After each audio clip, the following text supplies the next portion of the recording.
ভক্তি কিরকম জিনিস মন দিয়ে শুনুন। বলে কি, বলে যখন আপনি এই শীতের দিনে ঘুম থেকে উঠে আপনি যখন ব্রাশ করতে করতে ওই দুলফার বাগানে যখন আপনি যান, দেখবেন দুলফার গাছের উপরে কত শিশির কণাগুলো চিকচিক ঝিকঝিক করে রোদের আলো পড়লে পড়ে না? কিন্তু 1-2 ঘন্টা পরে যদি আপনি ওখানে যান, ওই শিশির কণাগুলো কি ওই দুলফার গাছের উপরে দেখা যায়? যায় না। তদ্রূপ বললেন, যখন কোনো সাধক গুরু পাদ পদ্ম আশ্রয় করবে, হ্যাঁ, প্রথম প্রথম সে একটু পারবে না, তাই একটু তার আকাঙ্ক্ষা থাকবে, কিন্তু যখন ভালোভাবে এই ভক্তিকে আশ্রয় করবে তখন তার পাপের বংশ পুরা ধ্বংস হয়ে যাবে। তখন তিনি পূর্ণ দিব্য আনন্দে আনন্দিত হয়ে এই সংসারে পরম আনন্দে ভগবানের মহিমা প্রচার করবে। আর এই করতে করতে তার যেই দিন শেষ দিন হবে, ভগবান বৈকুণ্ঠপতি ভগবান তিনি নিজে সেই তাকে নিত্য গোলক বৃন্দাবনে তার নিত্য দাস করে নিয়ে নিতাই গৌর প্রেমানন্দে।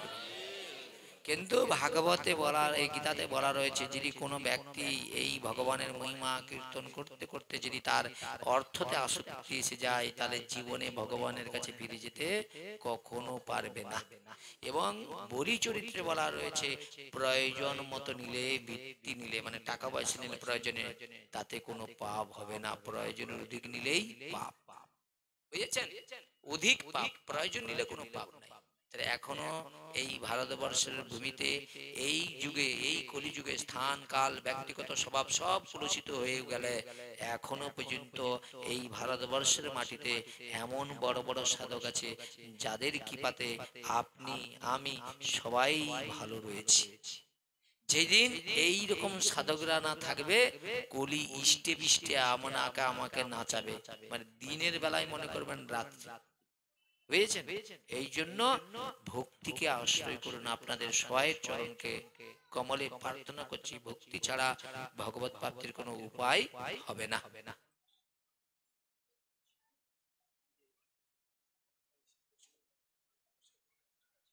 আচ্ছা, ভাগবত কমিটির পক্ষ থেকে যারা আজকের এই জ্ঞান যজ্ঞে উপস্থিত হয়েছেন, এই ভাগবত কমিটির পক্ষ থেকে আপনাদের সবাইয়ের চরণ কমলে বিশেষ নিবেদন, গোপালের প্রসাদ পাবেন। এবং এই মায়েরা বাবারা যারা অক্লান্ত পরিশ্রম করে এই যজ্ঞখানা আয়োজন করেছেন, আপনাদের বাড়ির কন্যা বলুন, বৌমা বলুন, ঠিক আছে, বা ভাই বন্ধু বলুন, আপনারা প্রসাদ পেয়ে গোবিন্দের কাছে জানাবেন যেন এই রকম বৎসরে এই জ্ঞানযজ্ঞে যেন এরা আয়োজন করতে পারে, আর এই জ্ঞানযজ্ঞে এসে যেন আপনারা প্রসাদ গ্রহণ করতে পারেন। কারণ প্রসাদ হচ্ছে মহা ঔষধ। ঔষধ, ঔষধ জানেন? যত বড় কঠিন রোগ হোক না কেন, যদি সঠিক ঔষধ দিয়ে দেয় রোগ ভালো হবে না। তাই বললেন প্রসাদ, প্রসাদ প্রসাদ কহে, প্রসাদ সহজ নয়। এই যে ভগবানকে নিবেদন করা, ঠিক আছে, সহজ নয়। জানিয়া শুনিয়া প্রসাদ পেলে ব্রজধাম গতি লাভ হয়। নিতাই গৌর প্রেমানন্দের। বলেন, কি বলেন না, বলেন কি বলতে বলছেন?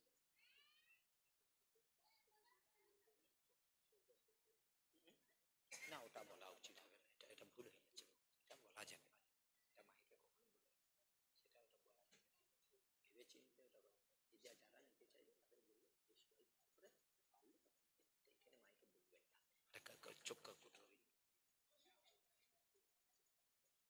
সেটা সেটা ঠিক, সেটা সেটা সেটা